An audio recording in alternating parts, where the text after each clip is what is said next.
Welcome back to M Cube News. I am Will Hemme, and I'm back again with another unfortunate tragedy.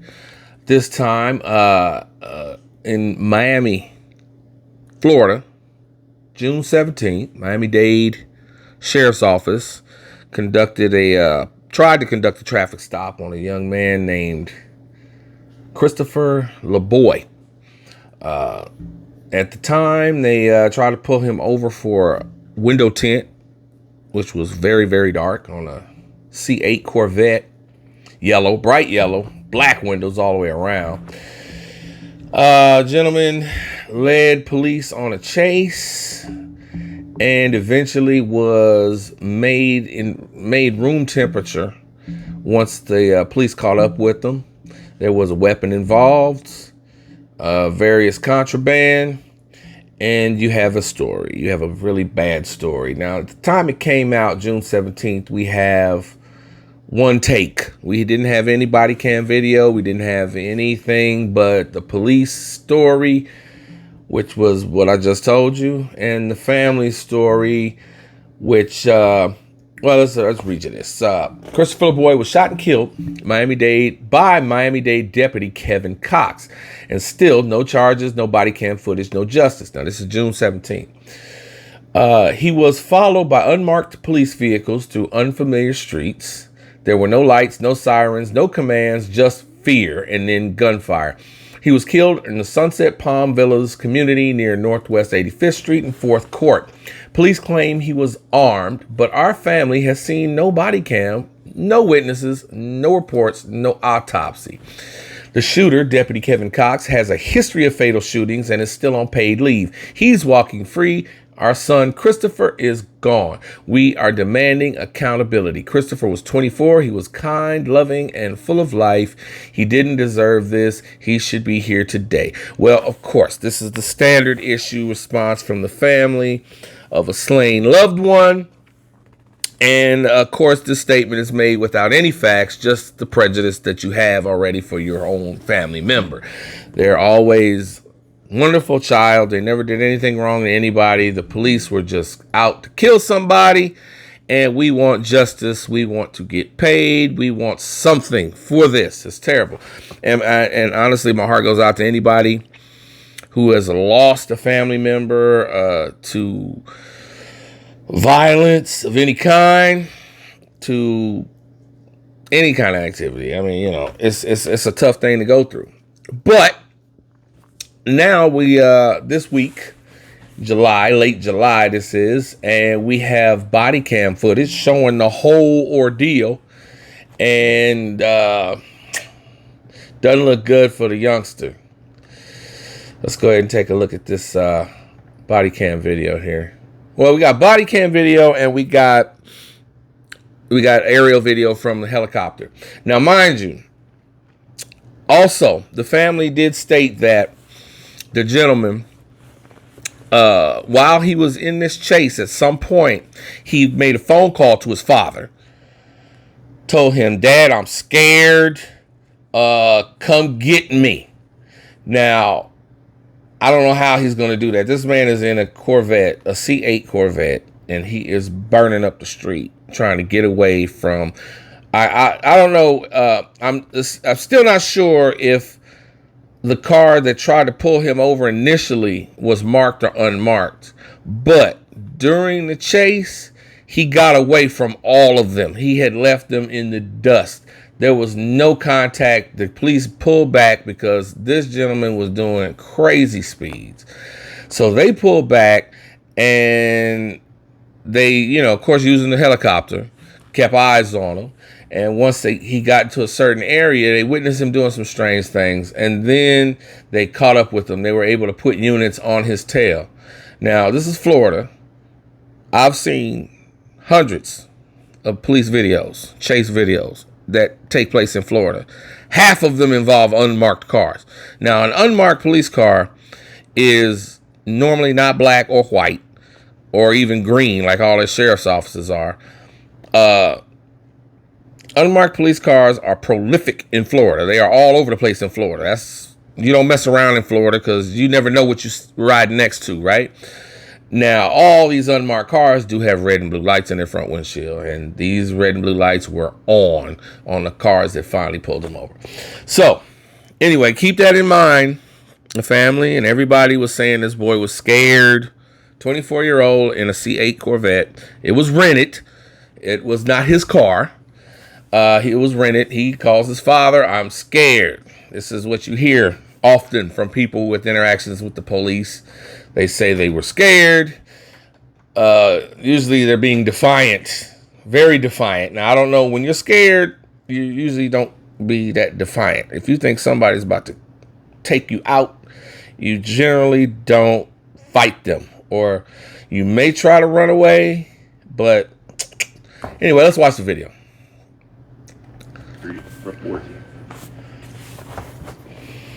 Okay, here we got the overhead shots. The marked police cruisers or whatever have given up the chase at the time this starts. However, you know what? I take it back. Let me see. There's the white. Okay, you know what? At the beginning of this video, we do have the red Charger. We have a red and a white Charger. Unmarked, but, you know, they're V6s. You can eyeball a V6 Charger a mile away, right? These are not Hellcats. These are not, you know, it's not Hellcat Mike trying to get your car from you. He knows he's being chased by police because he is on the move. Now, this Corvette moves a lot quicker than a V6 Charger. I see a white one. I see the white one behind him. But now at this point, he's moving real good. He's got to be doing over 100 on city streets with traffic everywhere. He's on the wrong side of the street in the middle of the center divider.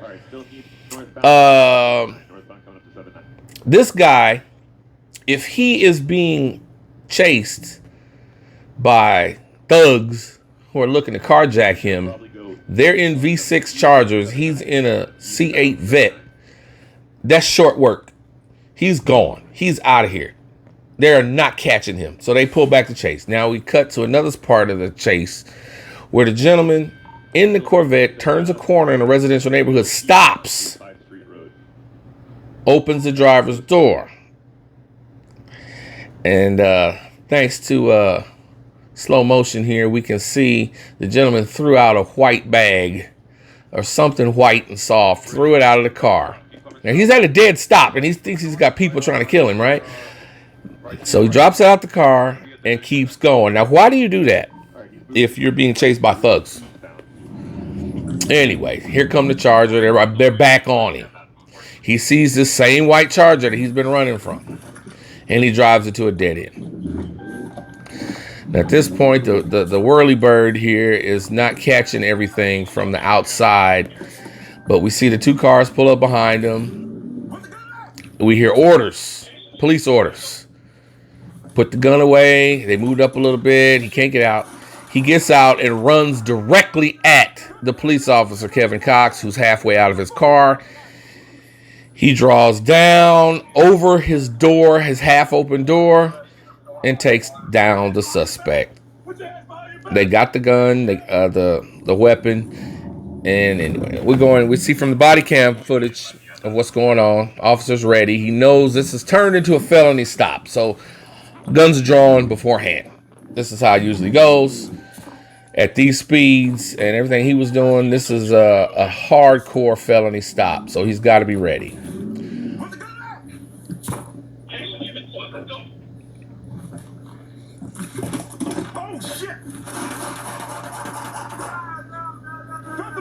Okay.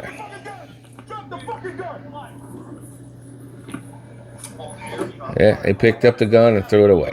So it definitely was a gun. There were early reports that said he didn't even have a gun. That he was just not even there. That he didn't even have a gun. It was just the cops were just out to kill somebody. And we're getting it from a bunch of different angles here. From all three. There's 3 officers here on the scene. All 3 of them. This one guy was around a corner waiting for him to bust through, but he could never bust through, so the cops got to run back, and he runs to the front of the Corvette through the little fence. But he gets there after shots are fired, so he's kind of in the crossfire, but it's over with. He stands on top of the yellow vet. Now, some witnesses said they thought he was the one who exchanged fire first. He was not. He arrived afterwards.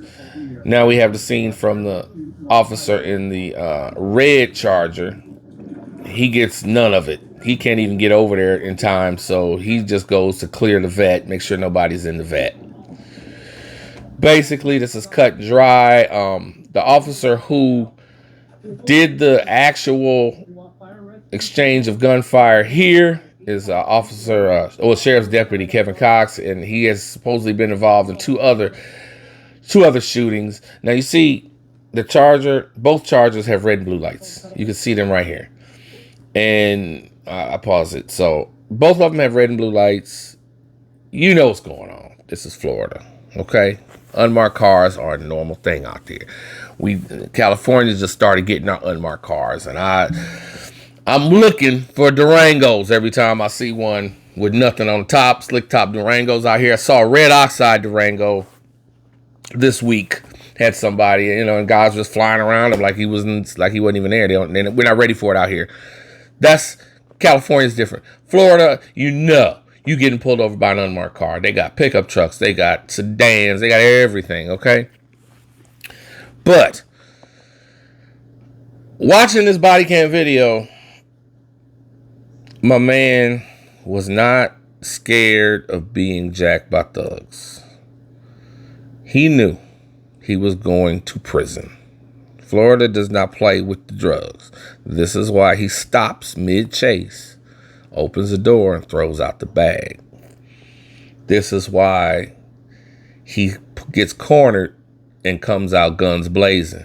I don't think he wants to go to jail. They said he had big plans for the night, rented this vet. He's going to take out some girls. He's going to have the time of his life.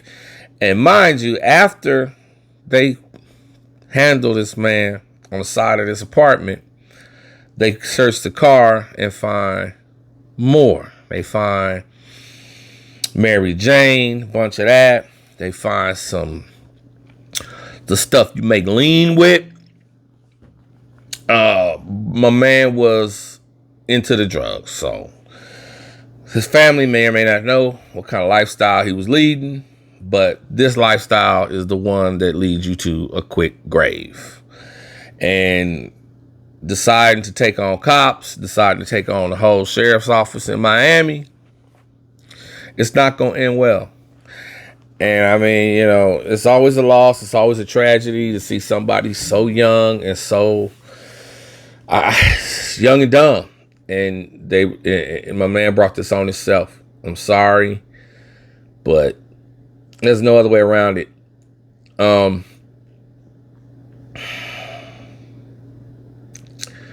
Really too bad. But like I said, it's time for life to move on, and lessons should be learned here.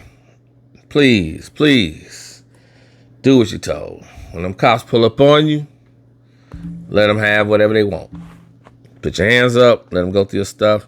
If they do you dirty, they do you some kind of way, you never want to give a police officer, make him feel threatened in any way. Okay? You don't know what you're dealing with. You don't know what he's been through that day. You don't know how far he's willing to let you go as far as in your defiance.